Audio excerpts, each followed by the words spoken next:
Let's polish the edge on this knife.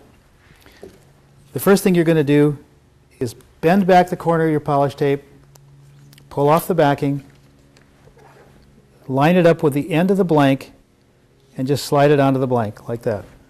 And then take a clean paper towel and press it into place. You don't really want to get the oil off your finger on the tapes. So we're going to do both tapes. That was the 2000. This is the 3000. I just line it up on each side, slide it to the end of the blank, lay it down. But if you do, if it gets bubbles under it or it's not straight, just pull it up, you can put it back down again. And they'll go up and down many, many times. I use the tapes dry most of the time. Sometimes I'll put just a drop of water on them when I'm finishing. And often, if the knife has a very unusual shape, you may catch the blade on the tape and cut it. So I often do pull strokes when I first go down the blade until I realize I'm not going to get any catches. Then I can start going back and forth.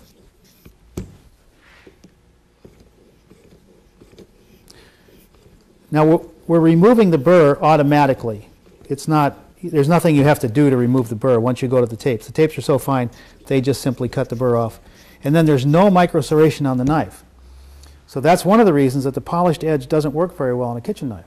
Because when you go to cut a tomato, there's nothing to get through the skin. Because you'll see that the edge of this knife, it's not quite smooth yet, but it's getting smoother. By the time I get it all the way up to the 3000, it'll be perfectly smooth. Now, especially when you're polishing a tactical knife like this, there's one other little trick you might do. Put just a little bit of marker on the blade and make sure that your polish tape is cutting. And you see that's why that edge wasn't smooth. See, I'm not cutting quite to the edge of the knife. So I'm going to pick my pivot up just not even the width of the mark. And I'll test it again and see if we're not, because when you just polish, and see there, cut a little piece out of the tape.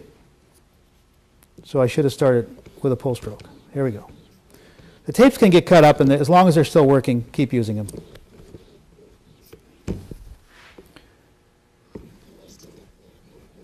So I'm doing pull strokes on both sides of this till I can get it smoothed out and going. Here we go.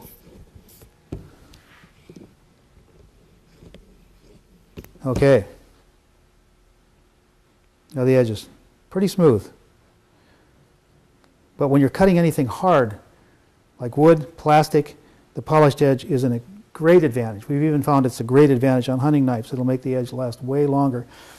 When you go into the field, you really don't need to take the machine with you. Even if you polish the edges, you can just take the ceramic with you, and when the polished edge starts to go away, you can put the edge back on the knife and it won't disturb the polish.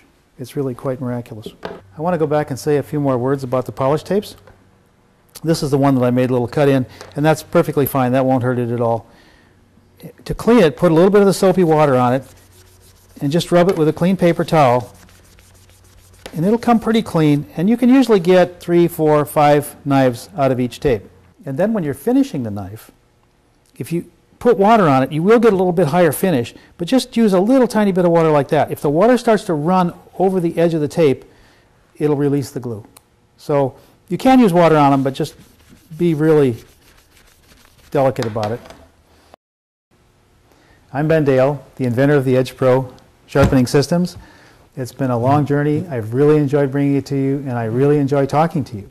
So if you have any questions at all, don't struggle with it. Just give me a call. I'm at the phone every day from 11 to 2 Pacific time, and I'd really love to hear from you. Thanks very much.